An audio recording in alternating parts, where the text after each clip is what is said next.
Solo leveling season 1 has come to a close, and I have to say they did the manhwa justice. So I think we need to check in on our Jinwoo since our last video and see what happened. Oh yeah. Allboy was getting tossed around by Cerberus himself. Allboy, realizing he might be a little in over his head, remembers that he has slain a whole bunch of dogs to get to this point. With Allboy not wanting to die at this moment, he realizes he has to show Cerberus that he got that dog in him, and has that counterattack for Cerberus taking a lot of heals, luck, and everything else needed, and realizes after beating him that he is not ready for this dungeon whatsoever, and decides to dip. Jinwoo, knowing that he needs to get stronger before he handles that dungeon and gets the kill to save his mom, decides that he needs to go train and do a couple other dungeons to get stronger and to get some money, cause don't forget, Allboy is broke as hell. Luckily, there was a slot available for an upcoming dungeon where he was able to meet some of the people that he went to his last dungeon with. Unluckily is that he has to go with some of the people he was in the last dungeon with, meaning the people that left him for dead. Oh, hey there, Jinwoo, sorry about that leaving you for dead thing, you know, I got a wife and kids at home. She would have killed me if I died. You understand.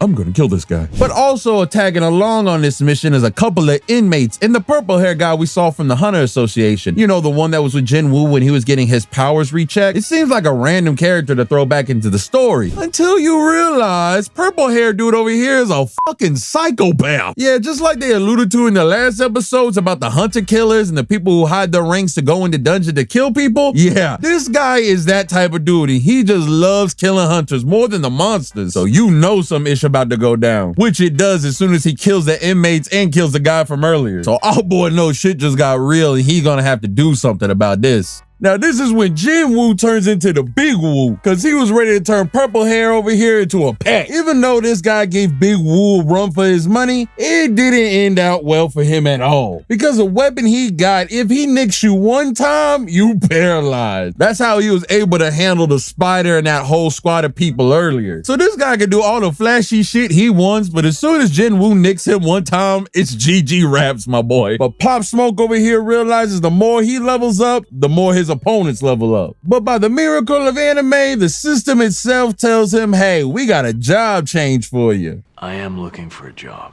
We should just give you some information on if you don't know. It's pretty much just like class system in other games. If it's being a tank, a knight, an archer, a mage, so on and so forth. So with this, Jin will be able to get abilities to take him to a whole new height, because he's pretty much just been speccing himself in strength and being an assassin build. So Allboy takes this job on with no hesitation, as he has to go and fight a whole bunch of living suits of armor. And these things are already strong. I mean, they pushing my boy back already, and he realizes his dagger is not gonna have no effect on any of these guys. So Allboy does the tried and true method and just starts putting the paws on people. So this dude just straight rips one of their heads off. And they got nothing but black ooze in there, so you know that thing gotta be nasty up in that armor, like ain't nobody watched that shit. And this is all pretty much a test of things that he's already fought, being assassins, knights, and mages. But after taking care of the small fry, Allboy Jinwoo comes to a big door, which in this series, a big door usually means trouble. And this one is no different. As soon as he opens it just a little, he gets hit by the immense pressure of the being that is about to run his fade. And man, I ain't gonna lie to y'all, this is the fight I was waiting all season for, bro. Like when I seen this man Igris standing there, something started to rise up in me, no diddy. But before me or Jinwoo could take all this glory in, our man Igris does the rundown on this man Jinwoo. Doesn't even give him a chance to think. But that's why I love soul leveling. It ain't none of that, hey, I'm gonna wait for you to power up or get your shit together. I'm here to run the fade. If you ain't ready, that's your problem. So it's fades and fades only, and Jinwoo starts to get his stuff together and realizes that dagger ain't about to do nothing to this armor. He says, hey, I bet you won't run this fair one with me though. So this night Igris does the most gangster-ish you'll ever see in anime.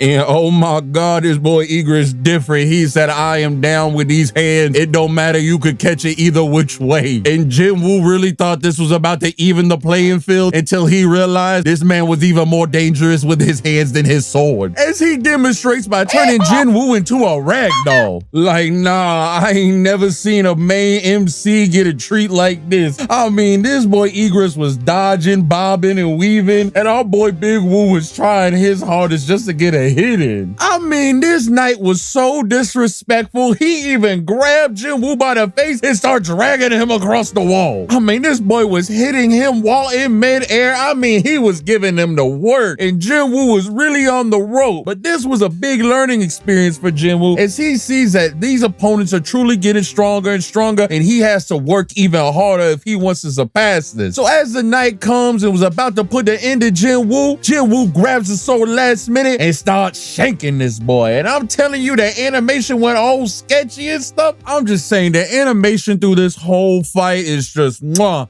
Chef's kiss. But the fight is over and Jinwoo has defeated Igris. But through the sheer determination, he was able to beat this boss. But before our boy could even catch his breath, the system said, hey, you started this series getting jumped, you're gonna end this series getting jumped. So just try to survive. Peace. So a whole army of knights, almost as strong as Igris, come out ready to throw hands. And I ain't gonna lie, they start saucing my boy up, cooking him up real nice, and my boy almost meets his end until the penalty from earlier from not doing his morning workout routine catches up with him and actually saves him in this case, showing that skipping leg day can sometimes save your life, giving him a little moment to breathe and heal up, and in the meantime get a little payback on that doom worm from earlier. But now that our boy collected himself, he knows it's time to put in work. But this man comes prepared using everything he got. He said these hands are ready to eat for everybody, as he starts taking the knights out one by one and taking out a couple mages that control him. And if you thought it wasn't gonna be hard enough, they started getting all the knights that he already defeated and turning them into a golem. And Jinwoo said, I ain't holding back no more, as this man starts going berserk on them, destroying the mages and one-shotting the golem. But with that, Jinwoo comes out on top and he's able to finish the job quest. But with that, Jinwoo comes out on top and finishes up the job quest. But unlike in other games where you get to choose the class you want to be, the system gives one out, as it analyzes Jinwoo and sees that he is the angel of death, and wherever he goes is nothing but blood and body, and that he is a person destined to be alone. So what is the best power for somebody who has to solo level by themselves? Well, getting their own army, as Jinwoo is now a necromancer. But I know what you might be thinking, just like how me and Jinwoo says himself,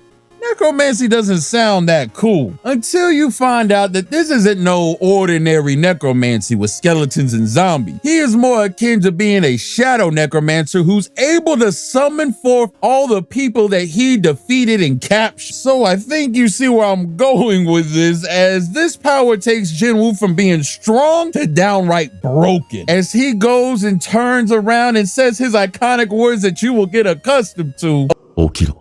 turning all the mages and knights that he just defeated into his service. But then he gets the brilliant idea of, hey, these guys were strong, but there was only one here that really had me on the rope. That's right, my boy was gonna capture Igris, but Igris' willpower was so strong that he actually denied his offer twice. So Jinwoo had to tell him, hey, bro, you over here waiting for a king that might never return, and you fighting someone else's battle. How about you join me and protect me, and I'll fight alongside. So with that, the same guy that just put in work on our boy Jinwoo is now his right-hand man. Now Jinwoo is on his way to being the raid boss that he is meant to be, the Big Woo. But hey, if you enjoyed solo leveling this season, comment down below and let me know what your favorite parts was. I can't wait for season 2, and if there's anything else you want me to cover, just let me know down below. And here's some other videos you might like. Peace.